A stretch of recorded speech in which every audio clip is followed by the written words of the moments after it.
মহিলার জন্য আমাদের সব শেষ হয়ে গেছে ডাক্তারবাবু।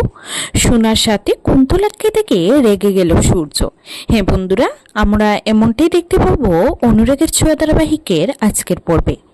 দীপা সূর্যের সাথে দেখা করার জন্য খুব খুশি ছিল। দীপা সুন্দর করে সেজে মাথা ভর্তি সিঁদুর দিয়ে বাইরে বেরোয়। অন্যদিকে দীপার দেওয়া ফুলগুলো খুব স্পেশাল ছিল সূর্যের কাছে, তাই ফুলগুলো শুকিয়ে যাচ্ছে দেখে সূর্য বাড়ির সবার সামনে খুব বাজেভাবে রিয়েক্ট করে। সূর্যকে সামলানোর জন্য দীপ সূর্যকে নিয়ে বেরিয়ে যায়। বাইরে গিয়ে দীপ একটু একটু করে সূর্যকে দীপার কথা সবটাই মনে করিয়ে দিচ্ছিল। তখনই দীপা তৈরি হয়ে মার্কেটে আসে। দীপাকে দেখে সূর্যের পুরনো সব কথাই মনে পড়ে যায়। এদিকে কুন্তলা ঠিক তখনই সোনাকে নিয়ে আসে সূর্য এবং দীপাকে আবারও আলাদা করে দেওয়ার জন্য।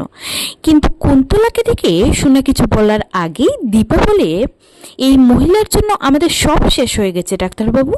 এই মহিলাই আমাদের মেয়েটার জীবন নষ্ট করে দিচ্ছে। দীপার কথা শুনে সূর্য রেগে গিয়ে কুন্তলাকে পুলিশের হাতে তুলে দেয়। তো বন্ধুরা, এবার কি তাহলে সবটা ঠিক হয়ে যাবে? তোমাদের কি মনে হয়?